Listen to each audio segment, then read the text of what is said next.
Y a un truc qui cloche? C'est Halloween ou c'est pas Halloween, bordel? Bonjour à tous et joyeux Halloween! Aujourd'hui nous allons présenter un lieu emblématique de Londres, certes sanglant, certes hanté, mais non moins historique. C'est bien sûr sa tour. Aujourd'hui donc, la tour de Londres.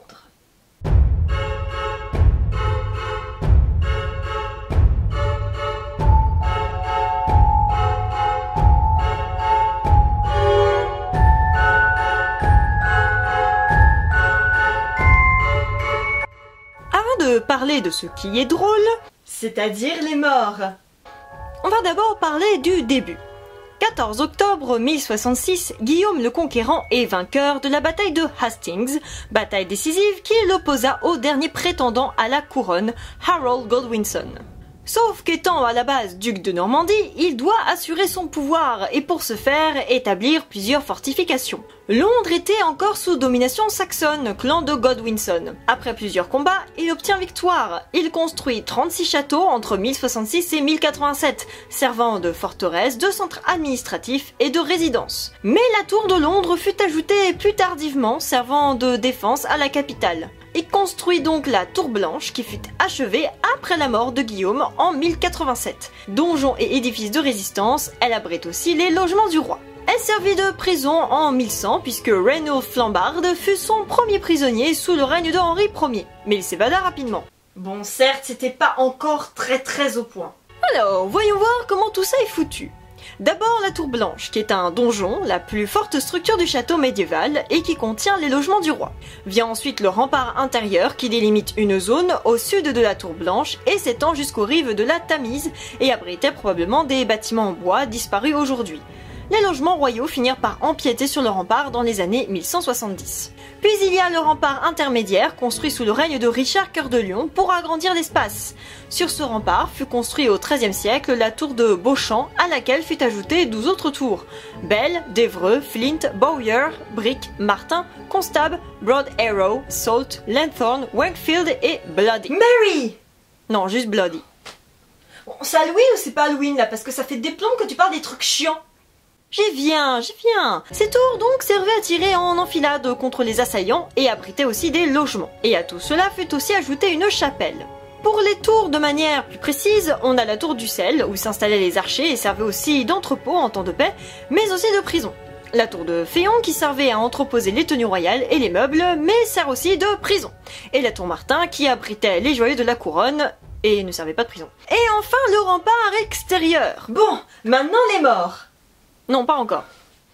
Mais... Le tout sera encore fortifié et modifié jusqu'au XVIe siècle et la tour sera ouverte au public à l'époque victorienne. Les joyaux de la couronne sont plus gardés à la tour de Londres mais à l'ancienne caserne Waterloo en 1971 ou Jewel House, maison des joyaux.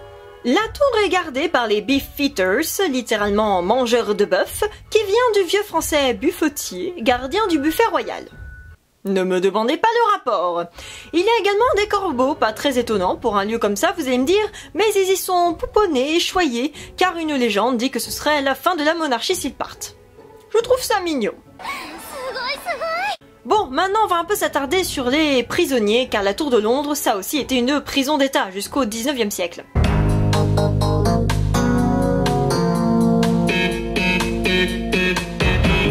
En 1356-1360, Jean le Bon, roi de France. Motif, il est capturé par les Anglais lors de la bataille de Poitiers.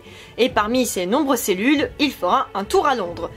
Jeu de mots 1415-1427, Charles d'Orléans, père de Louis XII. Motif, même chose, il est capturé par les Anglais, il va falloir attendre 12 ans avant qu'on paye sa rançon et qu'il soit libre.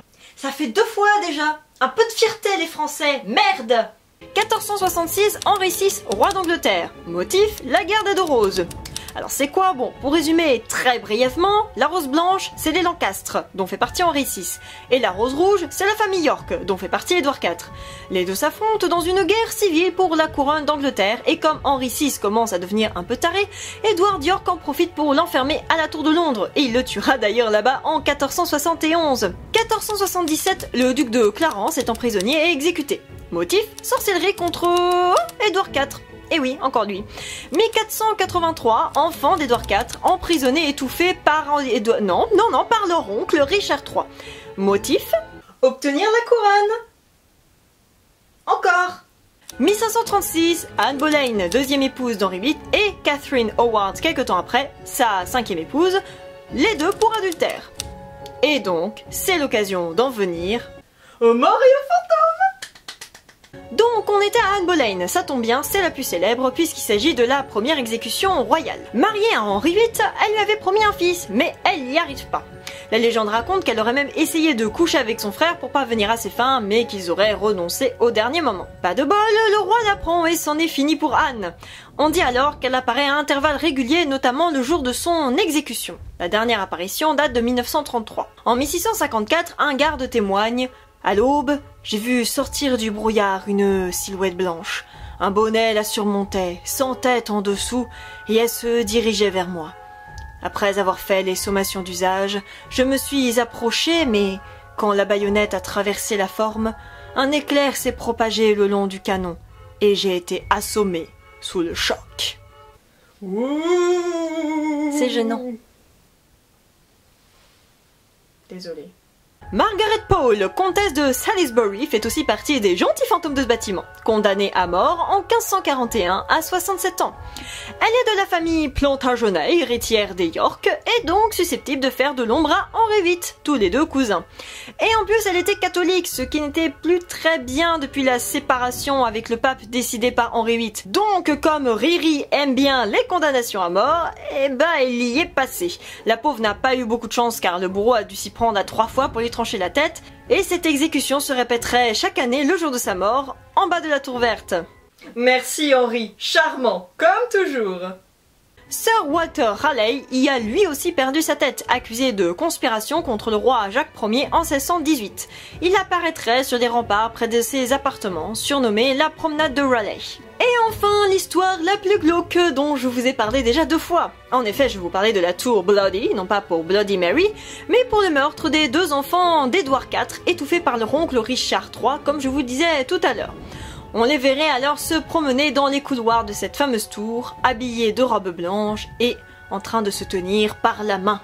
Bizarrement, la tour blanche n'est pas hantée non plus, alors qu'il y a quand même eu des trucs pas très jojo, sachant que c'est quand même la première construction de cet ensemble. Les travaux ont d'ailleurs révélé la présence d'un chat emmuré vivant, pratique qui se faisait couramment pour éloigner les mauvais esprits. Alors, qui veut la visiter ? Oui, on va se le convenir, hein, la tour de Londres n'est pas le symbole le plus sympatoche de la royauté anglaise, hein, entre emprisonnement, trahison, assassinat, exécution, le passage d'Henri VIII, le passage d'Édouard IV, on ne peut pas dire qu'il s'agit du monument british le plus reluisant. Néanmoins, la tour de Londres a son histoire, hein, et un petit peu comme la Bastille en France, eh bien au début ce n'était pas une prison, plutôt une forteresse, et puis petit à petit effectivement c'est devenu une prison comme symbole de la royauté qui lutte contre ses opposants. D'ailleurs il faut quand même noter cette période où les joyaux de la couronne ont été entreposés là-bas, ce qui montre vraiment la place que tient la tour de Londres au sein de la capitale. Mais la tour de Londres, eh bien, c'est surtout pour nous des mythes, des histoires, des fantômes, une ambiance particulière, bref, c'est du Halloween.